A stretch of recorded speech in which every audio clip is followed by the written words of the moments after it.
If you're responsible for how your organization responds to a crisis, a disaster, a shooting, a traumatic event of any kind, this video is going to change how you think about that responsibility. Because most crisis plans are built around a number: the dead, the hospitalized, the people you can see. But research shows that for every physical wound in a mass casualty event, between 4 and 50 people sustain invisible psychological wounds. Your plan could be budgeting for the wrong emergency. And in 2017, a 23-year-old pop star figured out how to respond to the real one better than most governments ever have. Here's what she did and what you can learn from it. Here's a number that most crisis plans have never accounted for. According to SAMHSA, the U.S. Substance Abuse and Mental Health Services Administration, for every person who sustains a physical wound in a mass casualty event, between 4 and 50 sustain invisible psychological wounds. 4 to 50. Let that stand for a second. In Manchester, 239 people were documented as physically injured. Apply the lower bound of that ratio, just 4, and you get nearly 1,000 people with significant psychological wounds. Look at the upper number, and you're approaching 12,000. 12,000 invisible, uncounted, unplanned for. And here's what that actually means in practice. Most crisis plans are budgeting for the wrong number. They're staffing for the dead and the hospitalized, and they're leaving the majority of people harmed with nothing. Now, I know what some of you are thinking. Those are just statistics. They're estimates. You can't plan for every person who felt bad after a difficult event. And you're right.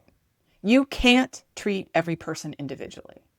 But you can build systems that acknowledge they exist. You can communicate in ways that reach them. You can create resources available to them. What you cannot do, what causes real, measurable, lasting harm, is pretend they aren't there. I know this not just from research, but from standing in the bleachers at the Boston Marathon finish line when the bombs went off. I was not physically injured. I walked away. And the Boston Athletic Association, who had my name and email address on file because that was required to register to be in those bleacher seats, never once reached out to check on me. Not one time. The city held press conferences about the survivors. The news covered the survivors. There were fundraisers for the survivors. And for weeks, I sat with what I was experiencing, the nightmares, the fear, the inability to function normally. And I thought, something's wrong with me, because the message from every official source was clear. The real survivors are the ones with the physical wounds, and I didn't have those. So whatever I was feeling was my problem. It took a victim advocate several weeks after the bombing to say 4 words that changed everything. She asked me, "Were you harmed by the bombs going off?" I said yes. She said, "You are a victim." That was the first time anyone had acknowledged that what happened to me was real. That's what it costs when your crisis plan stops at the hospital register. But the physical wound count isn't the only number your crisis plan is getting wrong. There's a second failure, one that happens every single year on a completely predictable schedule, and almost no organizations plan for it. Every year, around the anniversary of a traumatic event, something happens to survivors that the research is very clear about. It's not just that the day itself is emotionally difficult. It's that for some people, the brain, which encoded the trauma with every sensory detail of the specific time of year it happened, begins to reactivate the threat response before the date even arrives. Because news coverage starts, social media surfaces old posts, a song comes on the radio, the light looks a certain way, and suddenly your nervous system is back in that moment. Clinicians call these anniversary reactions. I call them what they feel like: a wave you don't see coming, even though it comes every year. For cities and organizations, this has a direct operational implication. Every year around the anniversary of a significant event, you have a predictable surge in counselor demand, doctor visits, substance crises, workplace absenteeism. Almost no crisis plan accounts for this. There's probably not an annual trauma protocol. There's no proactive outreach to known survivors. There's no mental health resourcing scheduled around the date. What there usually is, press release, a vigil, maybe a hashtag.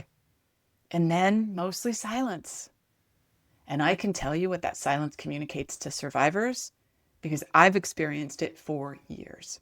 After the bombing, there was a survivor organization in Boston, the Massachusetts Resiliency Center, for all survivors, and they specifically included people with invisible wounds, mental health survivors like me.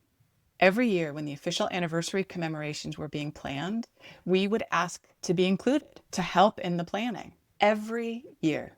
The city would plan something in a space that couldn't accommodate everyone. And if there were tickets left over, if the officially recognized survivors, the One Fund recipients, the people with the documented physical injuries and the bereaved families, if they didn't want their seats, we might get some of them. We were an afterthought every year on purpose. And I want to be direct about what that communicates because I think a lot of leaders don't fully understand it. Purposefully excluding people from recognition doesn't just hurt their feelings. It tells them, officially, public, and often repeatedly, that their experience wasn't real, that they don't count, that the system that was supposed to protect them has decided, on reflection, they weren't worth protecting. That message compounds the original wound every year. Your anniversary planning is not a communications exercise. It's a mental health infrastructure decision. Hey everyone, thanks for checking out my video. If you want to learn more about building a trauma-informed workplace or how survivors show up in the world and how you can support them, check out my newsletter down below. Sign up. And while you're down there, I'd love it if you click the thumbs up button to show how much you appreciated this video. Thanks so much. Who you invite to the commemoration is a policy statement about who you consider a survivor. So we've established that most crisis plans are counting the wrong number of people and that the harm compounds annually in ways that organizations don't plan for. Now I want to show you what it looks like when someone gets it right and why it came from the last place anyone expected. 13 days. That's how long it took Ariana Grande to organize, fund, and headline a benefit concert for the survivors of the attack at her show. 13 days. While she was still in trauma herself. She returned to Manchester. She visited survivors in hospitals. She FaceTimed the ones she couldn't reach in person. Then she stood on a stage in front of 55,000 people. And when the time came for the closing song, she broke down. This wasn't because of PR. No. She returned to Manchester. She visited survivors in hospitals. She FaceTimed the ones she couldn't reach in person. She stood on stage in front of 55,000 people. And when the time came for the closing song, she broke down. Not because it was good PR, but because she was actually grieving in public alongside the people she wasn't able to protect, even though it wasn't her fault. And in that moment, she did something that most institutional crisis responses never managed to do. She gave survivors permission to feel what they were feeling. When a leader or someone the community trusts models emotional honesty after a trauma, the people around them hear something important. You are not broken for struggling. Your reaction is real. It's acknowledged, it's shared. And this matters clinically, not just symbolically. Now compare that to the institutional response in Boston. After the marathon bombing, the mayor said, and I'm paraphrasing here, that the city would be there for all of us, for everyone affected, and that they would support us forever. And he meant it. I believe he meant it when he said it. But all of us turned out to mean the people with physical injuries and the bereaved families who qualified for the One Fund compensation program. The vision, as he described it, stopped very close to the center.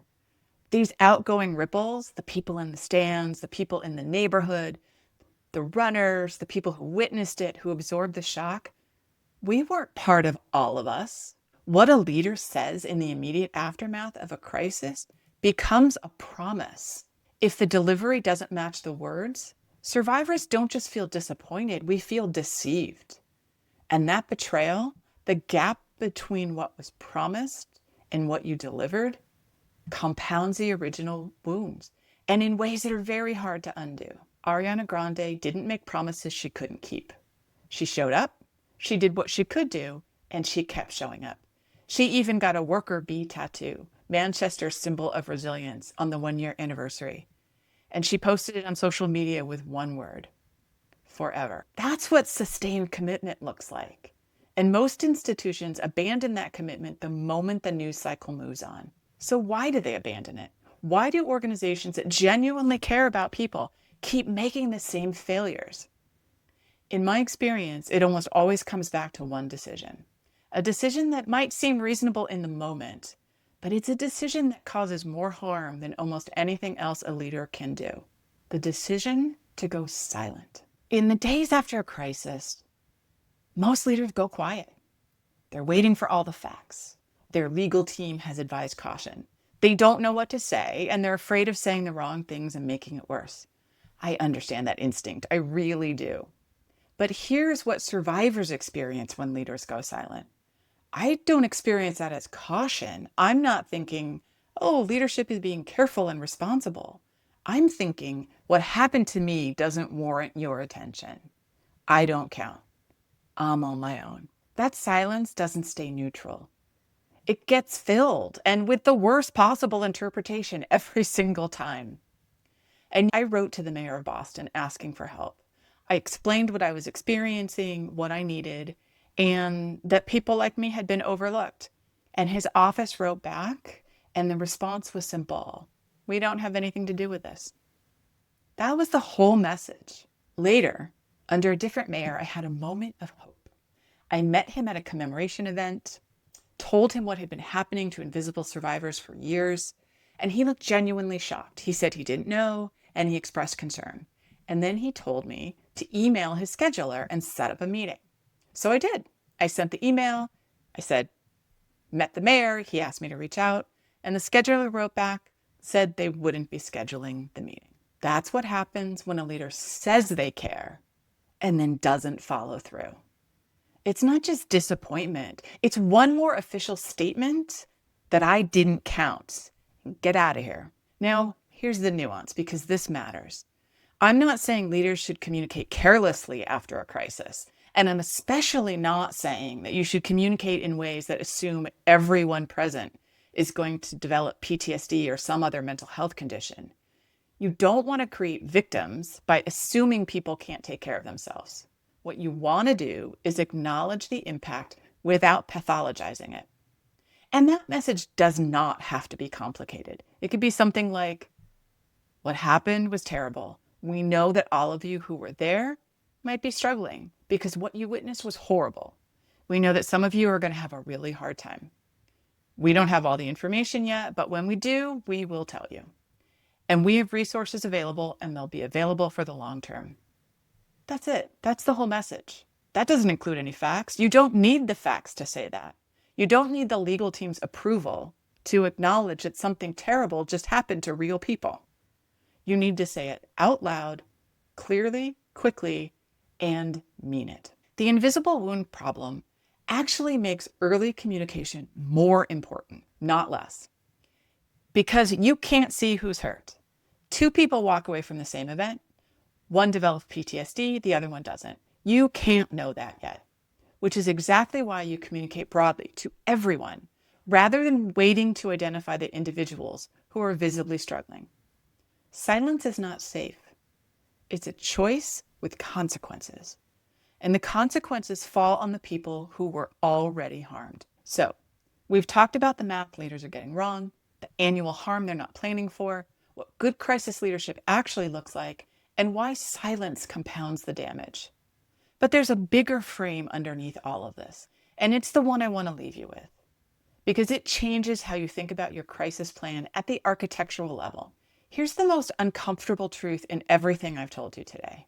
The standard emergency response architecture, ambulances, triage, emergency rooms, physical casualty counts, isn't adequate. In many events, the majority of harm is psychological. It's invisible, and it arrives slowly and can persist for years, sometimes decades. And it shows up as absenteeism, presenteeism, strained families, divorce, school disruption, substance misuse, long-term healthcare costs.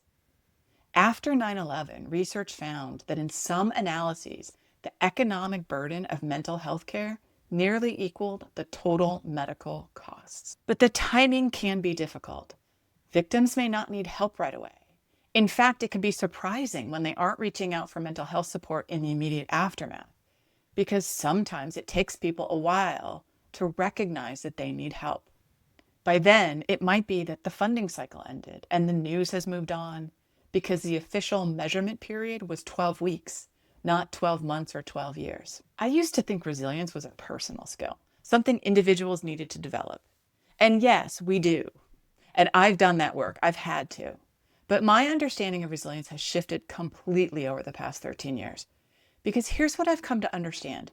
Individual resilience is only possible inside a system that makes that resilience possible. You can be as resilient as you want, but if the systems around you, your workplace, your city, the healthcare infrastructure, keep telling you that your wounds aren't real, or they keep excluding you from the official circle of survivors, or keep responding to your requests for help with, "We have nothing to do with it," then resilience becomes a word people use to avoid supporting you. And I am exhausted by leaders who say, "Our people are resilient," as a substitute for actually taking care of people. So what does it look like when the system gets it right? A few months after the bombing, I was at a doctor's appointment. Nothing to do with the bombing. I sat down in the exam room and I couldn't stop crying. The nurse brought me a bottle of water. The doctor came in and asked me what was going on. I explained bombing, survivor, invisible wounds, the whole thing. And she said something I hadn't heard from a single official in Boston. She said, "It never occurred to me that people who were there but not physically injured could have troubles." And then she said, "How can I help you?" We sat in that exam room for 30 minutes. She listened. She said more than once, "I'm glad you shared this with me. I never thought about that." That was one of the most significant moments of my recovery. She didn't have training for this. It wasn't part of protocol or her mandate as my doctor. She was just a doctor who spent 30 extra minutes with me and probably threw off her whole schedule for the day and was willing to ask me that question and mean it. You don't need a perfect crisis plan to make a difference. You need people at every level of your organization who know how to ask, "How can I help you?" and actually want to hear the answer. But you also need the plan, because individual acts of kindness cannot substitute for institutional design. The goal is a system where both exist, where the infrastructure is built for the real scale of harm, and the people inside it are equipped to be human. If your crisis plan can tell me how many ambulances you can roll in 10 minutes, but not how many trauma-informed counselors you can mobilize for 10 years, you have already decided at the architectural level to abandon most of your future survivors.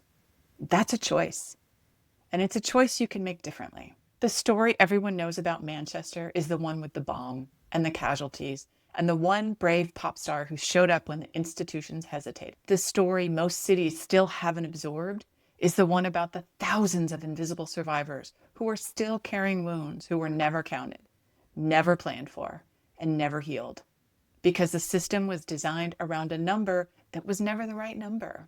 Half of all adults in the United States will experience a trauma in their lifetime. There are survivors in your organization right now, in your community, in the room where you give your next presentation. They are functioning, they're professional, they're doing what survivors do, making it look like they're fine. The question this video is really asking is, what would it look like if the systems around them finally learned to see? That's the work. And the fact that you're here tells me that you're ready to start.